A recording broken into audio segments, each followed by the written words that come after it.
to our presidents in the SADC region to say, please, can you put a task team together? Take this video and share it with your president. We need a task team come together to discuss power storage technologies. And then we can see which countries have supply of these minerals, and let our universities and education respond to our, and come up with solutions also in our generations. South Africa is in load shedding, phase 4, phase 5. Zimbabwe is in load shedding. Zambia have just come out of the load shedding space. I hear they have enough supply now.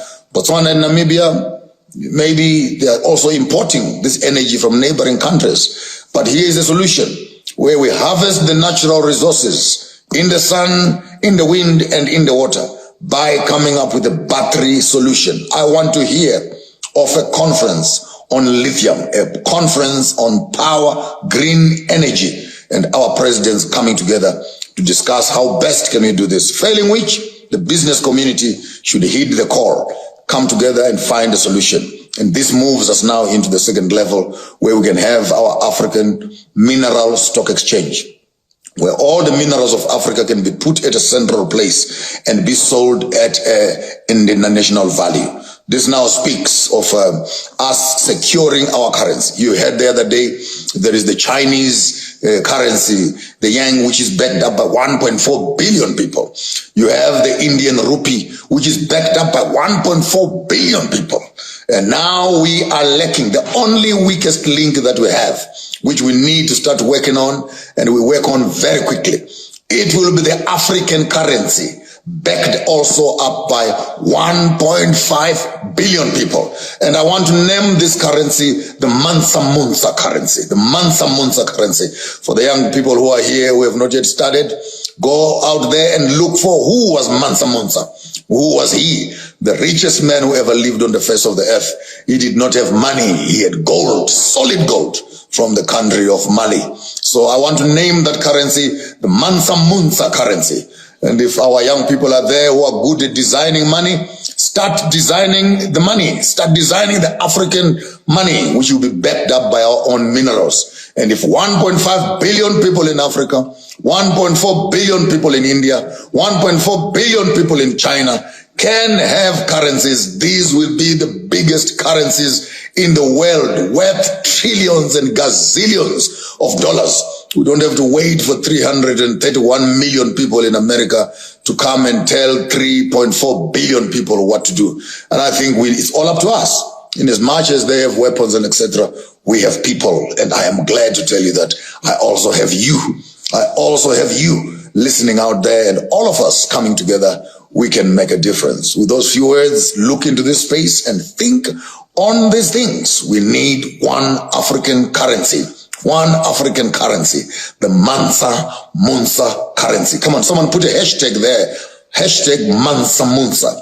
Hashtag Mansa Musa. One currency for Africa.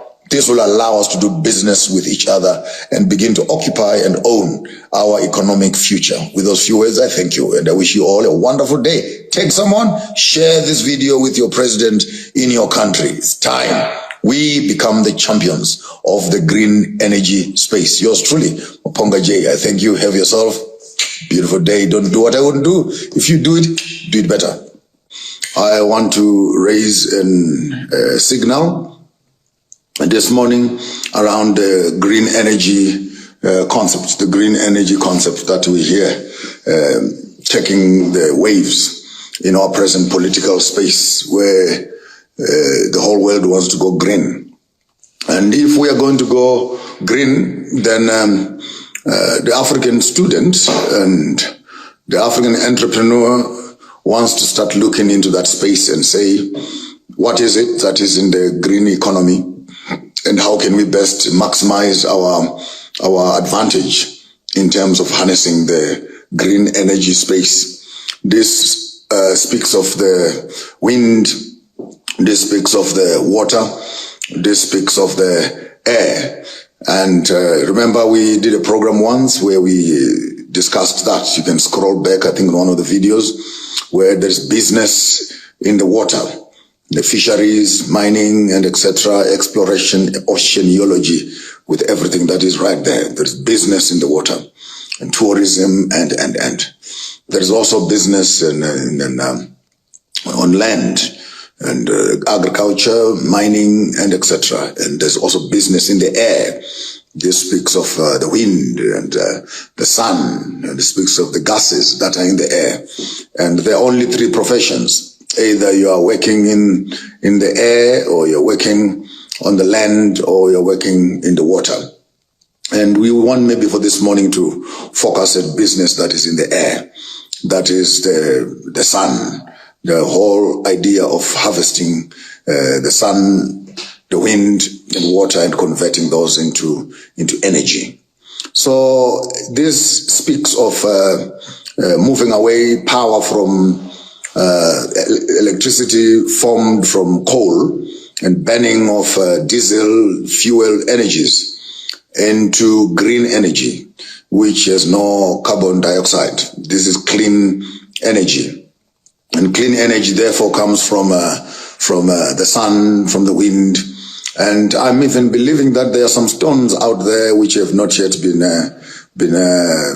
discovered, which would be having static electrical power, which must just be harvested into functional operative power to do other things. However, the mischief of the Western world to be telling the African people we should stop using gas and stop using fuels and oils for power. Instead, we must be going for the green energy concept. So under the general tariffs agreements and green energy propagandists and activists, they're saying we must stop using coal, stop using diesel, and go green. But we all know from our studies that the Western civilization and the European civilization was built on coal. And the industrialization of Europe happened on the back of coal. And Africa right now has large deposits of coal, which the educated people in the West are saying this coal is not healthy for the atmosphere. So we must stop using it. But they used it. And not only did they use it, America herself is not part of the green agreements because they are still using it. They will still use their diesel and oils. They still use their coals, but they have the audacity of coming to Africa and telling us to stop using these fuels. And we want to do the development, and these fuels are readily available, and the technology of using and burning coal into power is readily available. There's a new technology now in terms of the green energies, which is fairly new and very expensive. So by banning us from using our own coals and etc., they are envisaging that we must now buy their equipment and at high prices and continue to enslave us again, but this time on supply of machinery, maintenance of those machineries and etc. The disaster of Harare is clear in terms of power generation, where these British machines, which are supposed to be supplying us with power, then you put us on sanctions, then you refuse to give us the spare parts, and then the whole system becomes defunct. So this whole green concept needs to be looked at and fairly well and squarely well, to say that you cannot be led astray by these weird looking people who have twisted minds in terms of it is good for them to do, but it is never good for you to do. So the green energy space opens up opportunities into the manufacturing, the mining, the processing of lithium in particular, to lithium, nickel, and manganese becoming the key, and copper, nickel, manganese, copper, and to make what they call the lithium batteries. I know Elon Musk is way advanced in that technology as he's making his space ships and stuff like that. You need them powered by electricity that is not fuelable, and at the end of the day, lithium becomes the solution. Lithium actually is the new oil. Lithium is the new oil that we're talking about. So there is lots of lithium in Zambia, lots of lithium in Congo, lots of lithium in Namibia, Zimbabwe, and South Africa. And as such, if we are going to have students who want to go to school, we suggest that you start looking into this business opportunity space. The next generation of billionaires are going to be those that are bringing solutions to this green energy concept. So it speaks to the manufacturing of, firstly, the mining, firstly, the minerals that must be readily available, to move them to the second level, to process them. After processing them, then it is to manufacture the batteries, which store the power. So that when you're talking about electric trains, you're talking about electric cars, you're talking about electric motorbikes, electric homes, and etc. And I actually have bought 2 lithium batteries right here in my house, so that we can harvest the sun and we can also store it here and have energy for ourselves. So lithium has become the new power supply. As such, students and business people need to find out how best do we jump onto the wagon, so that we can also become contributors into manufacturing and processing and resale and retail of this wonderful, wonderful mineral. Now, the advantage of Africans coming together and having a minerals board where this lithium can be processed, nickel can be processed, manganese can be processed, and copper can be processed.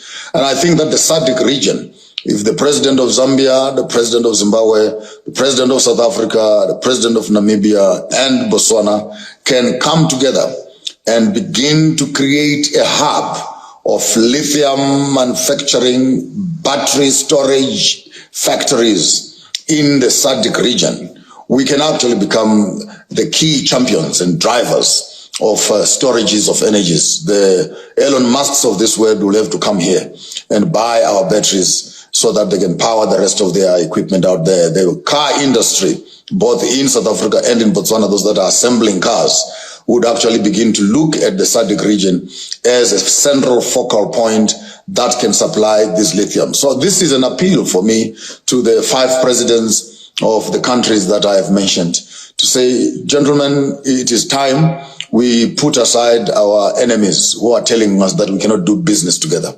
Zimbabwe can do business with Namibia. Zimbabwe can do business with Botswana, can do business with Zambia, can do business with South Africa.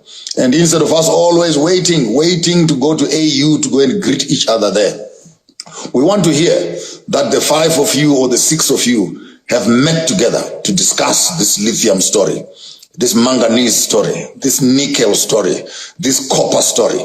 And if 5 of you can put 100 million each into a basket and come up with a $500 million budget purely for the manufacturing of lithium batteries, lithium technologies, power storage technologies. These are for cell phones, for cars, for trains, for buses, just the storage technology. We could actually have a headway. If need be, take half of that money, go to China and go and buy the factory that manufactures these things and bring it to the SADC region. And let our universities work around their development of power, storages of power, harvesting the natural resources. Imagine the whole deserts of Botswana and the Kalahari and Namibia and etc. How much sun do we have? The only missing link is to convert this desert, convert the whole desert into an electricity farm, where we know that we have enough sun for 90% of the year. Convert those sands into electric farms, and of course lift them up a bit and leave the soil at the bottom for natural habitat, harvest the energy and harvest it in a green way. Harvest this energy, let's power ourselves in the entire southern hemisphere, so that we can have our water generation on the Kariba, and back to back with that, we can also have our power supply from the natural energy.